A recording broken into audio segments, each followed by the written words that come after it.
In this video, I'm taking a retrospective look back at Star Trek IV: The Voyage Home.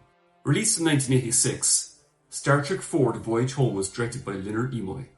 Set 3 months after the events of the search for Spock, the plot involves Admiral Kirk and his crew returning to Earth from Vulcan to face trial for their actions in the previous film.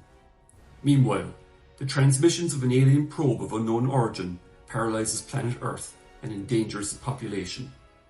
After discovering that only the extinct species humpback whale can answer the probe's call, Kirk and his crew travel back in time to the late 20th century.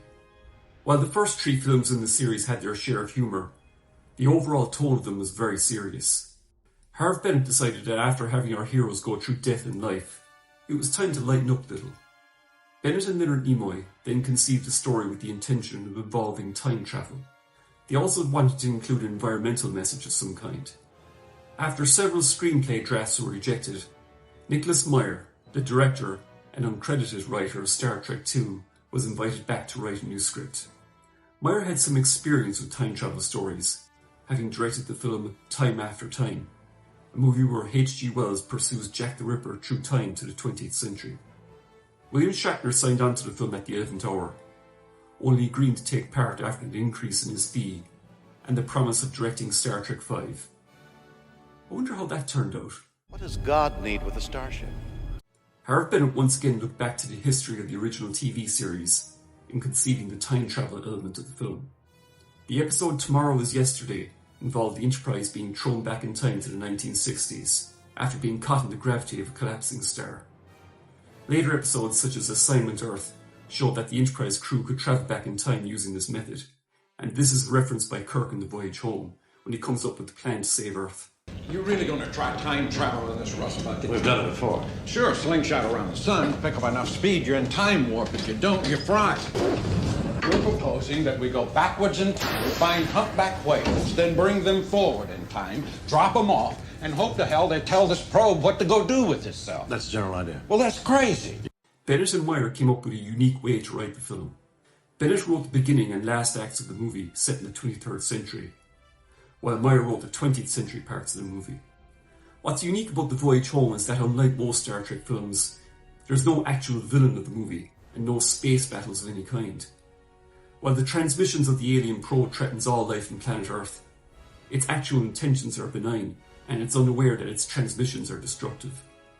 The appeal of this movie is seeing our heroes interacting what was then present day 1986, and there is a lot of fun and humour, while at the same time not taking away from the serious situation that they are in. You watch where you're going, you dumbass! Well, a double dumbass on you! The mid-80s section of the movie allows for some fun commentary from the main characters on how human civilization has progressed over the centuries, such as the use of profane language. The use of language has altered since our arrival. It is currently laced with, shall I say, more colorful metaphors. Double dumbass on you, and so forth. You mean the profanity? Yes. That's simply the way they talk here. And that's the great thing about Star Trek. Part of its appeal is that it portrays a more positive future for humanity. That the accumulation of wealth is no longer the driving force in our lives. That we seek to better ourselves. That we've grown beyond the need to use foul language. That we've grown beyond that sort of thing. Sheer fucking hubris. Shut the fuck up. Cheeky fuckers. This is so fucking cool. It is fucking cool. You want to tell us what kind of shitstorm we're flying into? That fucking hospitality. Somebody else could buy that fucking synth. Why does it have to be me? You want to be ass deep in Romulans for the rest of your life. Piss off. That's bullshit. And my ass gets fired. Have you fucked any of them? I'm not their mother, asshole. And then I fucking did it again. Oh, it. Oh, Never mind. One of the more enjoyable aspects of the film is seeing the crew get split up into groups to achieve certain tasks. These are pairings we don't often see, like Scotty and McCoy, and Chekhov and Uhura. Walter Koenig, who played Chekhov, took great delight in portraying the character in this film, as he felt that he worked best in comedic situations. Can you help us? Please, we're looking for the naval base in Alameda. Could you tell me where the nuclear vessels are? Ooh, I don't know if I know the answer to that. I think it's across the bay. In Alameda. That's what I said, Alameda. I know that. But where is Alameda? The lady who answered him in that clip wasn't an actress, by the way. She was an extra, and that line wasn't scripted. Filmmakers liked her enough to keep it in the film, but she had to be inducted into the Screen Actors Guild in order for her lines to be kept. Catherine Hicks plays Dr. Gillian Taylor, a cetacean biologist in 20th century Earth. She helps Kirk and the crew find the two whales they need to transport back to the 23rd century. Interestingly, this was a character that was originally conceived as an astrophysicist and was supposed to be played by one of the biggest comedy stars of the 1980s, Eddie Murphy. It's just as well that didn't actually happen. My personal opinion is that the filmmakers remembered the disaster that was Superman 3 and how Richard Pryor hijacked that movie. As it happens, Murphy decided against taking the role and made the Golden Child instead. Thank God. While Gillian Taylor isn't a love interest as such for Kirk, it's clear that the two have chemistry and share a special connection. Who are you? Who do you think I am? Don't tell me. You're from outer space. No, I'm from Iowa. I only work in outer space. One of the most peculiar scenes of the movie is where Kirk tells her goodbye and decides to beam up to the ship that's parked right next to him, rather than just use the door. It's basically staged like this so that Gillian can jump into the transporter beam with him. Then Kirk just shrugs and lets her stay on board. He could just show her the door.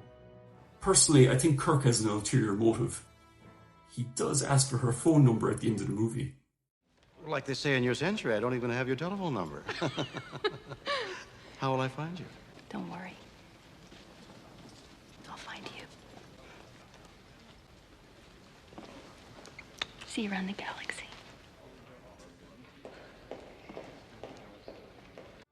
Yes, ladies and gentlemen, James T. Kirk, Casanova of the 23rd century, gets friend-zoned. Seriously though, Gillian Taylor is a great character, and I wish she came back for the following two films. These days, there's a lot of discussion in the media about diversity and representation. Star Trek has always been a very progressive franchise. Even as far back as the 1960s, there has always been a diverse cast. Nichelle Nichols' character, for example, was seen as groundbreaking at the time, being a coloured person of such high rank. In this movie in particular, I couldn't help but take notice of it when watching it recently for this review. The opening scene has the first female person of colour to portray a Federation starship captain in the franchise. The character was played by Madge Sinclair, who also played a different starship captain later on in Star Trek The Next Generation. Also, in the very same film, we have Brock Peters, who plays Admiral Cartwright. In fact, several of Kirk's superiors were played by persons of colour, such as Robert Hooks in Star Trek 3, as the commander of Starfleet, and Percy Rodriguez as Commodore Stone in the original series episode Court Martial. Star Trek 4 is often known as the one with the whales. It's the one movie in the series to have a very clear environmental message at its core. In this case, it's the endangerment of whales and their possible extinction. This is mankind's legacy. Whales hunted to the brink of extinction. Despite all attempts at banning whaling, there are still countries and pirates currently engaged in the slaughter of these inoffensive creatures. To hunt a species to extinction is not logical. Whoever said the human race was logical? Coincidentally, in 1986, the year the Voyage Home was released, the International Whaling Commission banned commercial whaling because of the extreme depletion of most of the whale stocks. Today, contemporary whaling for whale meat is subject to intense debate, with Japan, Norway and Iceland continuing to hunt the creatures. The special effects in this movie by Industrial Light and Magic are once again fantastic, and still hold up to this day. The climax of the movie has the crew's bird of prey ship crash into the sea and let the whales loose. Despite the use of animatronics, they look completely real, and the effects team were nominated for an Academy Award. Back when that actually meant something. Interestingly, the scene where the whales communicate with the alien probe were going to have subtitles. And despite the studio's concerns, Nimoy got his way, and it's left to the imagination as to what exactly is communicated between them. And I just love that. Not everything has to be spelled out or completely explained. The movie ends with Kirk being demoted in rank to captain, and it completes a character arc that began as far back as the motion picture. Spock also has a resolution with his father Sarek, completing a character arc begun as far back as the 1967 original series episode Journey to Babel. The final scene in the movie where Kirk and his crew get their brand new Starship Enterprise is definitely one of the best punch-the-air moments for long-time Star Trek fans. My friends, we've come home. It's a scientific fact that you can't watch this scene without smiling. Believe me, I've tried. Kirk and the crew will return 3 years later in the William Shatner-directed Star Trek V: The Final Frontier, which is what I'll be taking a look at next time. And yeah, I'll have quite a few things to say about that one. Thanks so much for watching this video.